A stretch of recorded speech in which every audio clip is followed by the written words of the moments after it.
Bonjour tout le monde, j'espère que vous allez bien.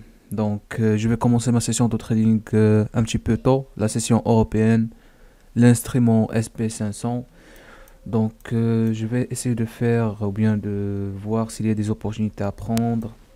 Vraiment, je fais le maximum possible pour laisser tout simplement le live un petit peu euh, court. Donc, j'essaie pas vraiment de voir une vidéo qui contient 30 minutes, 35. Ce sera ennuyant. On commence ici à voir un petit peu de volume. Déjà, ça augmente. Une signification qu'il y a des acheteurs qui entrent au marché. Mais bien sûr, ce sont des acheteurs passifs. Par exemple, ici, vous voyez, le marché n'est pas vraiment clean. On voit, il y a vraiment mode range. Il y a des vendeurs, des acheteurs agressifs. Et surtout des petits contrats. Pour le moment, on est vraiment dans un range. Il n'y a pas vraiment grand chose à faire. Sur le carnet d'ordre, vous voyez même, on voit effectivement des... Il n'y a pas vraiment de repères à prendre, même sur le carnet, aussi sur le time and sales, il n'y a rien. Par contre, j'ai vu sur 4 heures, surtout sur order flow, on a vraiment un support intéressant. Donc je vous montre, déjà regarde. Ici, nous avons vraiment un sweep level 14, 13, 50, multiple déséquilibre et en même temps un niveau de sequencing order. La ligne rouge, c'est le plus bas. À savoir que la session européenne, vous voyez, il n'y a pas vraiment de mouvement. Si vous voulez vraiment avoir, on va dire, des gros profits, essayez d'augmenter la taille du contrat et cibler moins de ticks. C'est pas comme la session américaine de diminuer le contrat parce que le marché, ça sera volatile bien sûr, et cibler plusieurs trucs.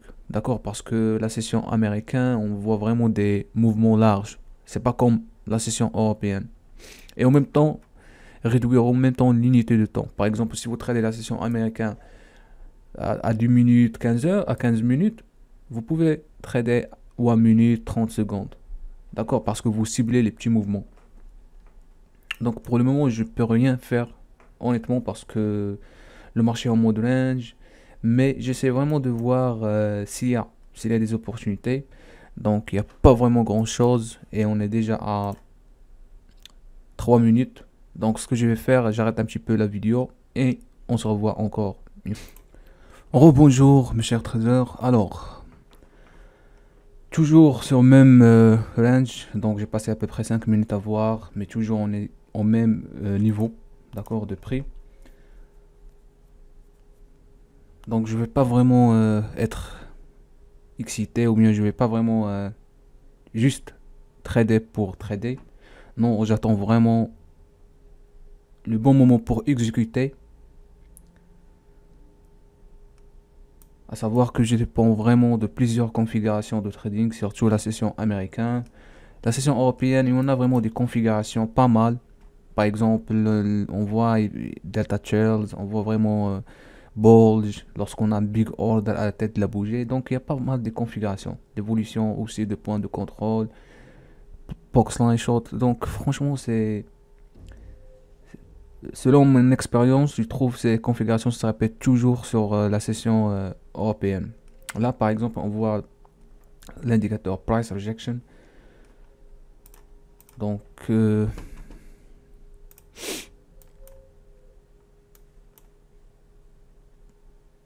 mais n'a pas marché.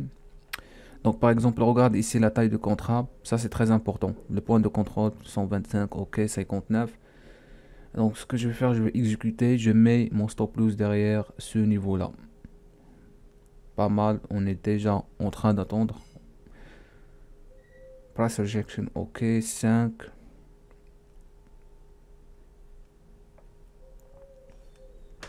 Je fais un petit filtre de les niveaux de l'inside bench en même temps time and sales.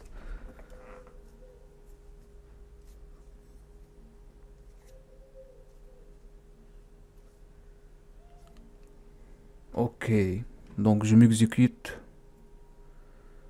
J'attends, oui, je m'exécute maintenant. Je prends le stop, tout simplement, je le mets ici. Mais c'est toujours un stop qui est vraiment large. Personnellement, je trouve un stop qui est large. Je vais essayer de les diminuer un petit peu. Je les mets en fonction vraiment de exhaustion range, en même temps le point de contrôle prédominant, d'accord. Mais je vais essayer vraiment de bien le placer, bien préciser le stop.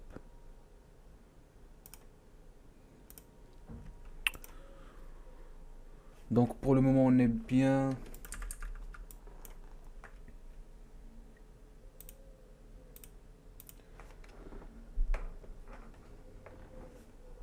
Ok, on a des contrats agressifs. Donc je répète encore une fois, je vais pas vraiment cibler des larges mouvements puisqu'on est vraiment la session européenne. On est au plus bas de la journée. Donc pour le moment on est déjà bien 150 $.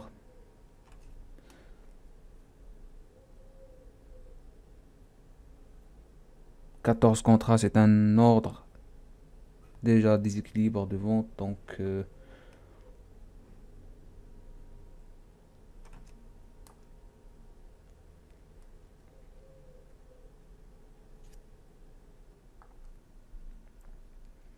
problème, il n'y a pas vraiment de volatilité. Donc le marché commence à faire de haptique. On veut vraiment une pénétration de plus bas. Parce que tellement je suis énervé. J'ai pas passé vraiment des vacances. J'ai bossé toute la pluie. Alors j'ai perdu mes épargnes sur ce putain projet de VGX. Malheureusement, c'est un projet, franchement, c'est. J'accumule sur 0,60, 0,50, 0,50. Le projet est en train de descendre jusqu'à maintenant. 0,02. Énorme de perte.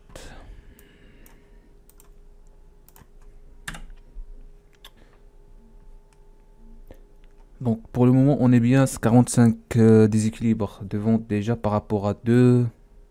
Sur le footprint delta on voit effectivement on a des. Donc je vous montre. Ici on a vraiment moins 31, moins 2. Donc ça marche. On a des vendeurs agressifs qui tapent au marché. Maintenant on est vraiment sur break-even. Donc non perdant, non gagnant. Que des commissions de 4 contrats. Et on attend la réaction du marché. Donc pour le moment, on est bien placé, bien protégé.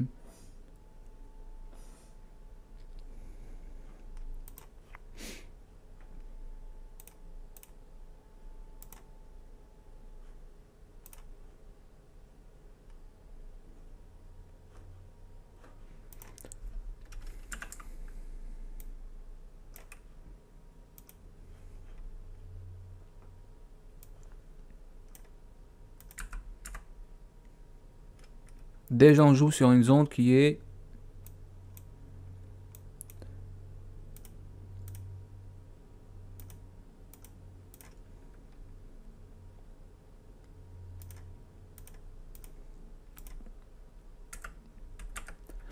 en fait, pour les personnes qui me demandent concernant le EDS level. EDS level, parfois, lorsqu'il y a manque de liquidité,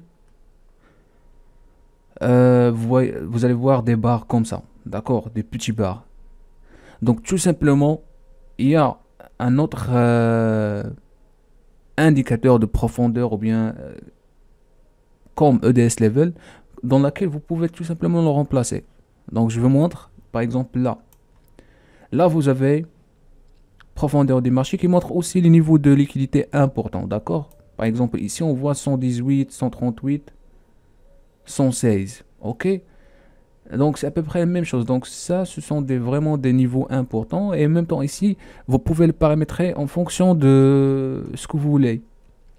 Donc, d'ailleurs, j'ai mis déjà la vidéo explicative sur la playlist. Un profondeur du marché, vous allez le voir sur la playlist des indicateurs, d'accord? Par rapport aussi graphique que j'utilise ici, vous avez 4 DT Reversal, ok? Donc, DT Reversal qui n'existe pas vraiment sur la plateforme. Donc, je vais essayer de faire un petit webinaire concernant ça parce que ça, c'est une unité importante qui affiche vraiment les reversals, les niveaux de, pardon, les bougies de reversal et qui donne vraiment des opportunités pas mal. Donc maintenant on est déjà à 2 minutes 30 et le marché ne fait que 2 ticks, 3 ticks. Donc mais le plus important c'est l'augmentation de ce vendeur agressif, surtout un déséquilibre agressif sur le côté bid. Donc ok, maintenant on a évolution de à peu près 3 ticks. Je comprends pas pourquoi il n'y a pas un sweep level ici parce qu'on voit qu'il y a évolution de 3 ticks. Je vais essayer de voir sur le... Ok. Sur le tape, on voit effectivement des ordres agressifs. L'évolution de points de contrôle pas mal. Ce qu'il faut savoir, c'est que sur 4 heures, on joue sur un niveau qui est trop risqué. Regarde. Donc c'est pour cela que je ne vais pas rester énormément. Là, on voit effectivement, on a un sweep et en même temps un sequencing order. On arrive au plus bas. Donc je dépends énormément sur une unité de temps qui est élevée parce que c'est solide.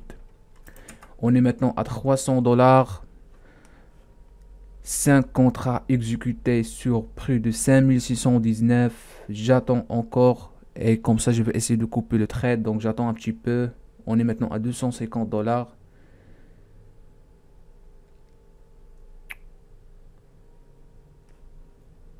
Donc on veut vraiment une continuation de prix. Sinon,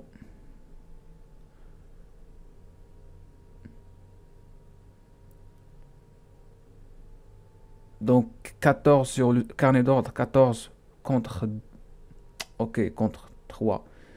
Donc encore vraiment on veut down tick. Donc 200 de...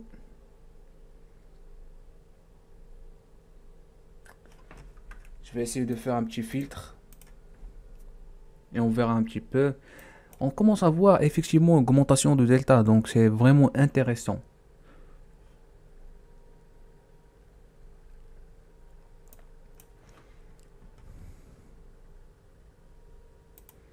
Ok. On approche à ce niveau. On est à 300. Donc tout simplement 200 encore une fois, 300 et je coupe. Voilà, j'ai coupé à 300 $. Ça marche. On arrive vraiment à ce niveau-là comme je vous ai mentionné. Vous voyez même, on est au bas du range de range 8, de distance 8 bien sûr. Et on voit effectivement, on a des points de liquidité, des acheteurs bien sûr. Ici, point de liquidité 1, point de liquidité 2. Donc normalement, c'est là où il y a la liquidité en repos. Donc pas mal pour cette session. On commence à maintenant voir encore de haptic. Donc j'ai bien fait vraiment de sortir. Sinon le marché va vraiment me fatiguer puisque c'est la session européenne. Donc pas mal. Point d'entrée en fonction de price rejection. Le marché elle a descendu effectivement de combien de ticks. Donc, à savoir que price rejection, il fonctionne en fonction de volume. Attention, c'est pas en fonction de prix. C'est-à-dire, c'est pas à la fin de la bougie, on a price rejection. Non. Une fois on a une rejection de 3 niveaux selon les paramètres de rejection. Voilà, la rejection s'affiche. S'il n'y a pas de rejection, il y a encore des acheteurs qui se rechargent. Tout simplement, la rejection va disparaître. D'accord? Donc, c'est pas en fonction de prix, mais c'est en fonction de volume, c'est ça ce qu'il faut savoir. C'est-à-dire, vous pouvez utiliser cet indicateur sur le prix, sur des chandeliers japonaises simples et qui donnent vraiment des repères de volume. D'accord? Donc voilà, je vous laisse maintenant et on se revoit à la session américaine. Merci beaucoup.